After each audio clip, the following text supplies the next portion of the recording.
Suwardi Suryaningrat. Sejak 1923 menjadi Ki Hajar Dewantara. EYD, Ki Hajar Dewantara. Beberapa menuliskan bunyi bahasa Jawanya dengan Ki Hajar Dewantoro. Tanggal 2 Mei tahun 1889 sampai 26 April tahun 1959. 1. Selanjutnya disingkat sebagai Suwardi atau KHD, adalah bangsawan Jawa, aktivis pergerakan kemerdekaan Indonesia, guru bangsa, kolumnis, politisi, dan pelopor pendidikan bagi kaum pribumi Indonesia dari zaman penjajahan Belanda. Ia adalah pendiri Perguruan Taman Siswa, suatu lembaga pendidikan yang memberikan kesempatan bagi para pribumi untuk bisa memperoleh hak pendidikan seperti halnya para priai maupun orang-orang Belanda. Pada tahun 1959 atas jasa-jasanya dalam mengembangkan pendidikan di Indonesia, Ki Hajar Dewantara dianugerahi gelar sebagai Bapak Pendidikan Nasional oleh Presiden Soekarno. Tanggal kelahirannya sekarang diperingati di Indonesia sebagai Hari Pendidikan Nasional Indonesia. Bagian dari semboyan ciptaannya, Tutwuri Handayani, menjadi slogan Kementerian Pendidikan Nasional Indonesia. Namanya diabadikan sebagai salah satu nama sebuah kapal perang Indonesia, Ki Hajar Dewantara. Potret dirinya juga diabadikan pada uang kertas pecahan Rp20.000 tahun edisi 1998. Ia dikukuhkan sebagai pahlawan nasional yang kedua oleh Presiden RI Soekarno. Pada tanggal 28 November tahun 1959, Surat Keputusan Presiden Republik Indonesia No. 305 tahun 1959. Tanggal 28 November tahun 1959. Ki Hajar Dewantara juga merupakan peletak dan perintis pendidikan nasional berbasis kebudayaan. Masa muda dan awal karir. Suwardi saat muda. Suwardi berasal dari lingkungan keluarga bangsawan Kadipaten Pakualaman. Ia merupakan putra dari GPH Surjaningrat dan cucu dari Paku Alam ketiga. Ia menamatkan pendidikan dasar di Ropise Lagere School. Sekolah ini merupakan sekolah dasar khusus untuk anak-anak yang berasal dari Eropa. Ia sempat melanjutkan pendidikan kedokteran di Sofia. Namun, ia tidak menamatkannya karena kondisi kesehatan yang buruk. Kemudian ia bekerja sebagai penulis dan wartawan di beberapa surat kabar. Ia pernah bekerja untuk surat kabar Sediotomo, Miden Java, The Express, Utusan Hindia, KOM Muda, Cahaja Timur, dan Pusara. Ia tergolong salah seorang penulis yang handal pada masanya. Gaya tulisannya bersifat komunikatif dengan gagasan-gagasan yang anti-kolonial. Aktivitas pergerakan. Selain ulet sebagai seorang wartawan muda, ia juga aktif dalam organisasi sosial dan politik.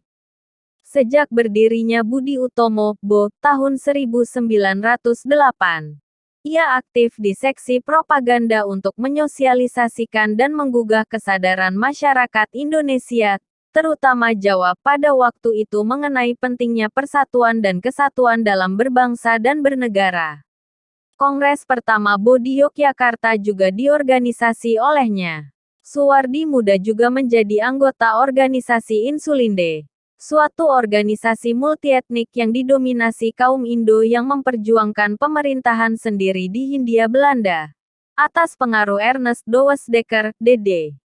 Ketika kemudian DD mendirikan Indische Partij, Suwardi diajaknya pula. Alsik en Nederlander was. Ki Hajar Dewantara, Chris Lebeau. 1919. Sewaktu pemerintah Hindia Belanda berniat mengumpulkan sumbangan dari warga, termasuk pribumi, untuk perayaan kemerdekaan Belanda dari Prancis pada tahun 1913, timbul reaksi kritis dari kalangan nasionalis, termasuk Suwardi. Ia kemudian menulis, "En for allen maar ook allen for een," atau, "Satu untuk semua, tetapi semua untuk satu juga." Namun kolom KHD yang paling terkenal adalah Seandainya Aku Seorang Belanda. Judul asli, Als ik een Nederlander was, dimuat dalam surat kabar The Express pimpinan DD, tanggal 13 Juli tahun 1913. Isi artikel ini terasa pedas sekali di kalangan pejabat Hindia Belanda. Kutipan tulisan tersebut antara lain sebagai berikut. Sekiranya aku seorang Belanda, aku tidak akan menyelenggarakan pesta-pesta kemerdekaan di negeri yang telah kita rampas sendiri kemerdekaannya. Sejajar dengan jalan pikiran itu, bukan saja tidak adil, tetapi juga tidak pantas untuk menyuruh si Inlander memberikan sumbangan untuk dana perayaan itu. Ide untuk penyelenggaraan perayaan itu saja sudah menghina mereka. Dan sekarang kita keruk pula kantongnya. Ayo teruskan saja penghinaan lahir dan batin itu. Kalau aku seorang Belanda, hal yang terutama menyinggung perasaanku dan kawan-kawan sebangsaku ialah kenyataan bahwa Inlander diharuskan ikut mengongkosi suatu kegiatan yang tidak ada kepentingan sedikit pun baginya. Beberapa pejabat Belanda menyaksikan tulisan ini asli dibuat oleh Suwardi sendiri karena gaya bahasanya yang berbeda dari tulisan-tulisannya sebelum ini. Kalaupun benar ia yang menulis, mereka menganggap Dede berperan dalam memanas-manasi Suwardi untuk menulis dengan gaya demikian. Akibat tulisan ini ia ditangkap atas persetujuan Gubernur Jenderal Edinburgh dan akan diasingkan ke Pulau Bangka atas permintaan sendiri. Namun demikian kedua rekannya, Dede dan Cipto Mangunkusumo, memprotes dan akhirnya mereka bertiga diasingkan ke Belanda 1913. Ketiga tokoh ini dikenal sebagai Tiga Serangkai. Suwardi kala itu baru berusia 24 tahun. Dalam pengasingan, Suwardi, Ernest Dowes Dekker dan Cipto Mangunkusumo, Tiga Serangkai, tahun 1914 saat diasingkan di negeri Belanda. Dalam pengasingan di Belanda, Suwardi aktif dalam organisasi para pelajar asal Indonesia, Indische Vereniging Perhimpunan Hindia. Tahun 1913 dia mendirikan Indonesisch Persbureau, kantor berita Indonesia. Ini adalah penggunaan formal pertama dari istilah Indonesia, yang diciptakan tahun 1850 oleh ahli bahasa asal Inggris George Windsor Earl dan pakar hukum asal Skotlandia James Richardson Logan. Disinilah ia kemudian merintis cita-citanya memajukan kaum pribumi dengan belajar ilmu pendidikan hingga memperoleh Ropise Akta, suatu ijazah pendidikan yang bergengsi yang kelak menjadi pijakan dalam mendirikan lembaga pendidikan yang didirikannya. Dalam studinya ini Suwardi terpikat pada ide-ide sejumlah tokoh pendidikan barat, seperti Froebel dan Montessori, serta pergerakan pendidikan India, Santiniketan, oleh keluarga Tagore. Pengaruh-pengaruh inilah yang mendasarinya dalam mengembangkan sistem pendidikannya sendiri. Taman Siswa, Ki Hajar Dewantara bersama murid-murid Taman Siswa K. 1922. Suwardi kembali ke Indonesia pada bulan September tahun 1919. Segera kemudian ia bergabung dalam sekolah binaan saudaranya.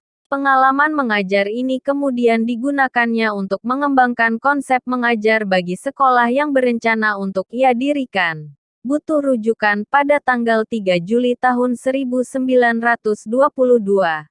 Ia akhirnya mendirikan Perguruan Nasional Taman Siswa di Yogyakarta. Saat ia genap berusia 40 tahun menurut hitungan penanggalan Jawa, ia mengganti namanya menjadi Ki Hajar Dewantara. Ia tidak lagi menggunakan gelar kebangsawanan di depan namanya. Hal ini dimaksudkan supaya ia dapat bebas dekat dengan rakyat, baik secara fisik maupun jiwa. Semboyan dalam sistem pendidikan yang dipakainya kini sangat dikenal di kalangan pendidikan Indonesia.